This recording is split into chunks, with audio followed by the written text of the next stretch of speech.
Hey guys, Barros and Ramos. This Sunday, December 11th, the Miami Dolphins are facing the Los Angeles Chargers at SoFi Stadium. Kickoff is set for 8:20 Eastern Standard Time, 5:20 Pacific, and Dolphins go into this matchup favored in terms of gambling odds, not according to ESPN Match Projector, but we'll get into that in a quick second. But let's talk about what's important in this game. Both teams are in the playoff contention. Currently, Dolphins are sitting as a wild card team, have a position to, put themselves in position to win the division. Uh, and that comes within the matchup next week against Buffalo Bills. But right now, we're talking about the Miami Dolphins facing the Los Angeles Chargers. A lot of hype has been thrown this way, especially from Emmanuel Acho, big 2-0 guy, big Justin Herbert, not hater, but just saying that he's more of a social media quarterback. What that entails is, Justin Herbert makes those types of plays that makes everyone go ooh and ah.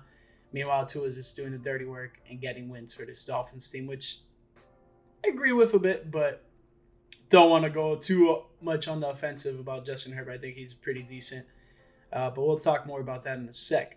Now let's hop into this matchup predictor. Dolphins, according to ESPN, is favored 46.9%. Chargers 52.5%. A tie at 0.6. According to the gambling odds, Dolphins are favored by 3 points on the spread, -3. Money lines at -170 for the Dolphins, plus 143 for the Los Angeles Chargers. Over under set at 53.5. I think the over hits on this one. Uh, tough game. Tough game. Let's talk about some injuries and then we can get into all the other details. As of right now, this is reported from yesterday, December 9th. Teron Armstead, offensive tackle, listed as questionable with the pectoral injury. He's been practicing, but very limited. So, not fully expecting him to start. And if he doesn't play, I'm fine with that. If he could get a green light for the Buffalo Bills game, that would be more than anything anyone can ask for. Teddy Bridgewater, questionable with knee injury still. Same thing with Durham Smythe, but with quadriceps. River Craycraft is listed as doubtful with a calf injury. And then Liam Eichenberg is on injured reserve with a knee injury. Justin Zimmer, defensive tackle, he's questionable. Trey Flowers, linebacker, injured reserve. He doesn't see. Coach McDaniel said he doesn't see a return from Trey Flowers anytime soon with the foot injury. And that's pretty much it. Austin Jackson on injured reserve as well. No news from Byron Jones on whether or not he's being able to get clear to play or not, but currently, as listed, is out. For the Los Angeles Chargers, we have Richard Rodgers, tight end. He has a knee injury. He's on the injured reserve. Then we also have Trey Pilkins, the third offensive tackle, listed as doubtful of a knee injury. Sebastian Joseph Day, defensive tackle, listed as doubtful of a knee injury. Bryce Callahan, cornerback, he's listed as doubtful of an abdomen injury. Derwin James Sr., Jr., safety, he's listed as doubtful for quadriceps injury. Donald Farham Jr., tight end, is listed on the injured reserve with a hamstring injury. Joey Bosa, linebacker, injured reserve, still listed there with his groin injury. Dustin Hopkins on injured reserve as well, their kicker. And that pretty much sums it up on the major injuries for the Los Angeles Chargers. Notice I didn't mention Mike Williams and Keenan Allen. Last couple of weeks, they've been on and off the field, and it looks like they're a go for this game, which is interesting to see. Mike Williams is more of a game time decision. Keenan Allen is more of a sure thing. But if Mike Williams gets in the game, it's going to be eventful to try to cover all these guys. So far this season, the Los Angeles Chargers are averaging 22.7 points a game offensively. Dolphins are averaging 24.9. Points allowed, Dolphins are allowing 24 points a game. Chargers are allowing 25.8, basically 26. Total yards offensively, Miami has the upper hand with 394 on average to the Chargers 362. Yards passing, 304 for the Dolphins, 278 for the Chargers. Yards rushing, 89 for the Dolphins, 84 for the Chargers. Yards allowed defensively, Dolphins are allowing less yards with 362 defensively. Chargers are allowing 385 yards on the passing game, Dolphins are allowing 251. Chargers are allowing 233. Rushing yards, Dolphins are allowing 110. Chargers are allowing 151. As it currently sits, Dolphins are second in the division, following the 9-3 Buffalo Bills. Miami's 8-4. Right behind them is 7-5 New York Jets, 6-6 New England Patriots, and then we have AFC West standings. We have the Kansas City Chiefs 9-3, Los Angeles Chargers 6-6, Las Vegas Raiders 5-8. They're 5-8. They just lost this past Thursday against the Los Angeles Rams, with Baker Mayfield making an amazing comeback for the Rams. We'll talk more about that on the game picks if you guys want to tune into that. Denver's 3-9, looking unlikely for Denver Broncos. Raiders still have a chance. Last 5 games, Dolphins were on a 5-game winning streak. Then they lost this most recent game to the San Francisco 49ers, 33-17. Chargers have been up and down. A win against the Falcons, 20-17. A loss to the Chiefs and 49ers. A win versus the Arizona Cardinals, 25-24. And Las Vegas Raiders were able to defeat them last week, 27-20. Now, let's talk about both teams. Last week was not horrible, but I would say borderline awful for the Miami Dolphins. Just couldn't get it going offensively. There's a difference between being bad offensively and just like you just not getting things done. And I understand there was the injury to Waddle. Notice on the injury report, didn't even mention him because he wasn't listed there. He's expected to go in this game. But you basically don't have your second best wide receiver in the game.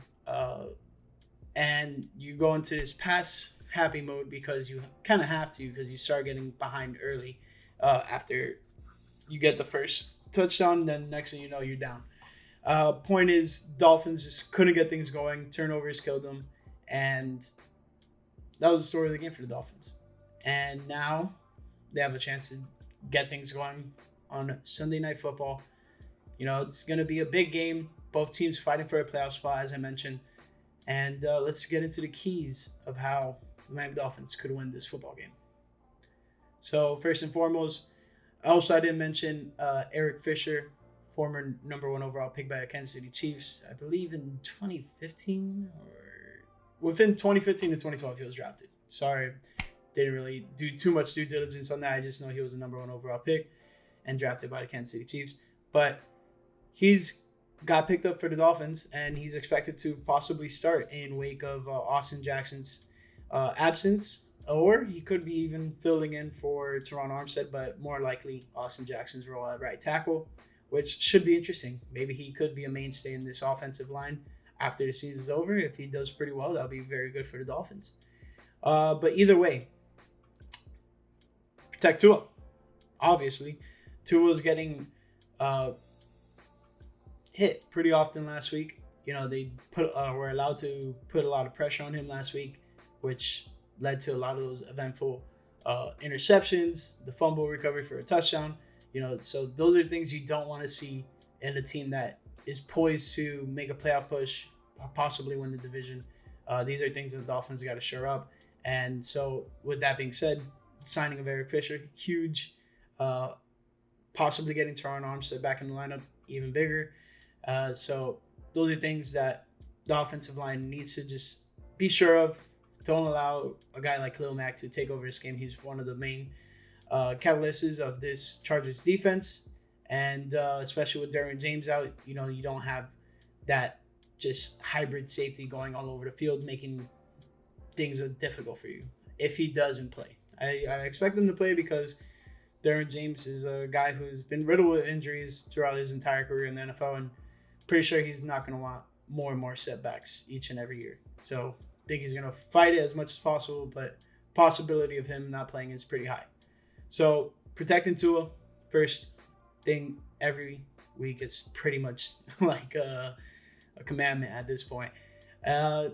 Sticking with the offensive side of the ball, need to get guys to look the ball into their hands. Last week, there was too many instances that the Dolphins Tua found guys wide open and just couldn't haul in the ball. It was like Jeff Wilson, Alec Ingold, you know, don't know if Gesicki was targeted, but there was a few times that ball was thrown in guys' directions and they just couldn't haul it in, and it was pretty catchable balls. Like, it is what it is. There's the one that Jalen Waddle had to jump up really high to get, but realistically, I think Tua was trying to lead him upfield. There's a certain type of plays that just you need to make a more of an effort to make the catch. Just put all, like, reel in the ball. It doesn't matter if you're not getting big positive yards. Hopefully you're getting positive yards, but I'm saying like big positive yards, getting first downs off each and every catch. The Gesicki catch was a catch, by the way, that fourth down one. Don't care what anyone says. These are things that need to happen. And in crucial games like that, you can't let that be one of the reasons why you lose. Defensively, it's pretty much a flip-flop of what's happening with the Dolphins in terms of protect Tua. Get to Herbert. Herbert's a big guy, and he's going to be hard to bring down, but I have faith in this defensive line. They're really coming to, and they're getting a lot of pressure on quarterbacks. I know last week it was pretty frustrating when you couldn't bring down Brock Purdy from time to time, especially on crucial downs. That's probably one of the biggest things is, like, you can get to the quarterback, but you also got to get him on the crucial times, when the times that you need to bring him down. There's a lot of instances that the Dolphins were able to get in the backfield and bring quarterbacks down when it was about first or second down, but when it came to getting that third down stop, the defense has been struggling. So overall, getting to the quarterback and getting off the field on third down is crucial for this Dolphins defense. In years past, this wasn't really as much of an issue.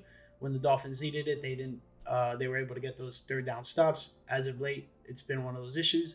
So hopefully things can turn around there defensively. I have faith in Josh Boyer being able to lead this defense to the place it needs to be for them to be in the contention. What else? Run game. Run game always needs to get going offensively. That's part of the reason why I feel like Dolphins also struggled last week. They shied away from the run game, given the circumstances. I understand that, but you just need to just continue to do it. It doesn't matter if they stop you a bunch. This Chargers team struggles to stop the rushers a lot. And if you're not willing to play into that, then what are we doing as a team? This team is allowing 151 yards rushing, and the fact that the Dolphins don't try to take advantage of that is going to be mind-blowing to me. And especially, it's been something that's been addressed by the media covering the Dolphins closely and, like, asking Mike McDaniels at press conferences. These are the things that need to change offensively for this Dolphins team to be more successful, especially later in the year, in this month of December and January coming up. You're going to be in cold games. Next week is going to be a cold game in Buffalo. You need to start developing the run game more. Buffalo Bills struggle to run the ball, stop the run. They struggle to run the ball. So those things will be playing into the Dolphins' favor next week. This week, just start building towards it. That's all I got to say for this matchup against the Los Angeles Chargers. Hope you guys enjoyed it. And let me know what you think of the new whiteboard. Got pretty much the same size board itself, just doesn't have the cork on the bottom, and put it vertically so you can see it a little bit better. But hope you guys enjoyed the video, and I'll catch you guys after the game tomorrow. If you're still up at that time, I'm going to try to release a video right after the game. I know it'll be late, but for those of you guys who will watch it pretty much right after I post it, I thank you very much, and hope you guys, especially you guys, will enjoy it. But I'll catch you guys tomorrow. Peace.